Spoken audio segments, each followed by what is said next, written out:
नमस्कार दोस्तों, गणित की कक्षा में आप सभी का बहुत बहुत स्वागत है। मैं हूं आपका आचार्य जी। आज हम सीखेंगे सूत्र ऊर्ध्व तिर्यक विधि से गुणा करना। ठीक है, तो चलिए शुरू करते हैं। तिर्यक विधि, ऊर्ध्व यानी होता है ऊपर की ओर और तिर्यक यानी होता है तिरछा।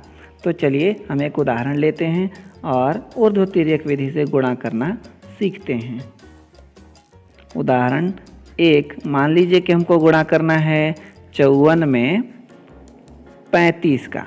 ठीक है, 54 में 35 का गुणा करना है, तो इसको हम इस तरह से लिखेंगे, 54 को ऊपर, फिर ये गुणा का चिन्ह और ये नीचे में 35। ठीक है, इनको गुणा करना है ऊर्ध्व तिर्यक विधि से। ठीक है, तो इसमें 3 खंड में उत्तर हमको प्राप्त होंगे। ठीक है, 2 अंकों की संख्या है तो 3 खंड में हमको उत्तर प्राप्त होगा।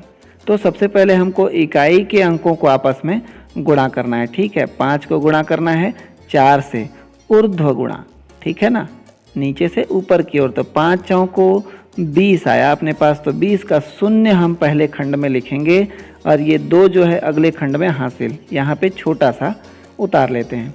उसके बाद दोनों अंकों को लेते हैं हम, ऊपर के दोनों अंक 5 और 4, नीचे के दोनों अंक 3 और 5। इनको हमको गुणा करना है तिर्यक। ठीक है ना, हमारी विधि का क्या नाम है? ऊर्ध्व तिर्यक। तो ये देखिए ऊर्ध्व गुणा और ये तिर्यक यानी तिरछा गुणा। तो 5 का गुणा 5 से करेंगे तो 5 पचे 25 और 3 का गुणा 4 में करेंगे तो 3 चौको 12। इन दोनों को हमको क्या करना है? दोनों ओर के गुणनफल को जोड़ना है। तो कितना हो जाएगा? 37।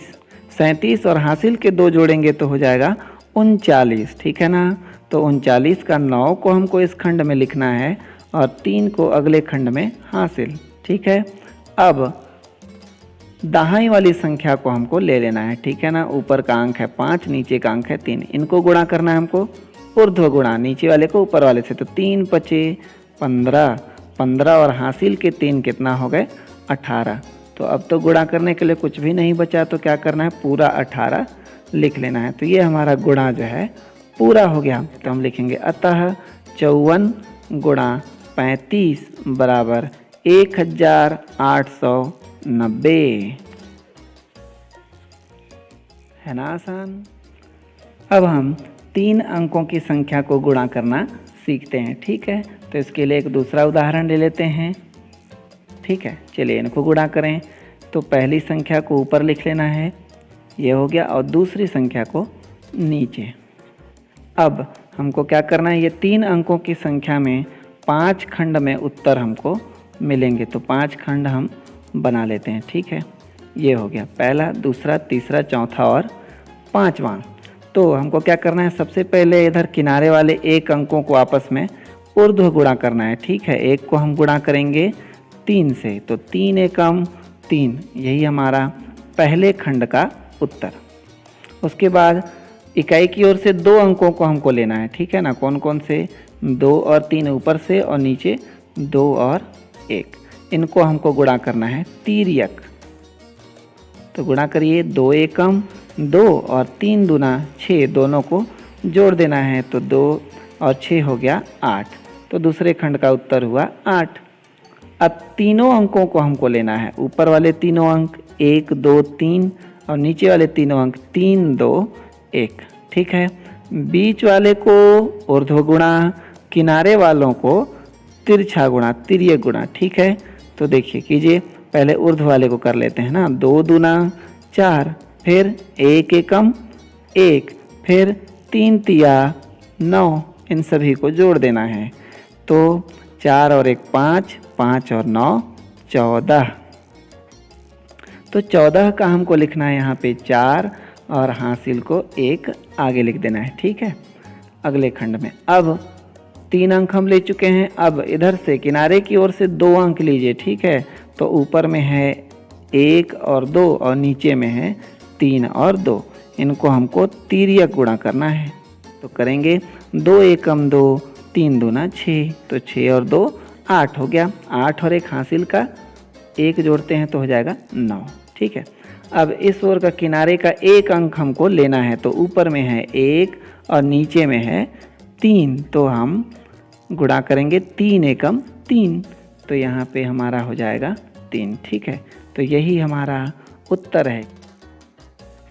अतः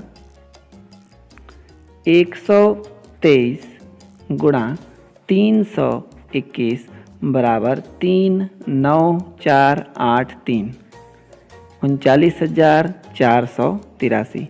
यही हमारा उत्तर है। अच्छा, हम अपने उत्तर की जांच कैसे करेंगे कि वो सही है या गलत? तो चलिए अपने उत्तर की जांच करना सीखते हैं। हम पिछले उदाहरण के ही उत्तर की जांच करते हैं। इसके लिए हम इस प्रकार की रेखाएं बना लेते हैं। इसमें 4 खंड बन गए हैं। बाएं खंड में हम पहली संख्या का बीजांक लिखेंगे। बीजांक यानी इस संख्या के सभी अंकों को एक अंक प्राप्त होने तक जोड़ना। जो एक अंक प्राप्त होगा वही बीजांक कहलाएगा। तो बाईं ओर पहली संख्या का बीजांक, दाहिनी ओर दूसरी संख्या का बीजांक।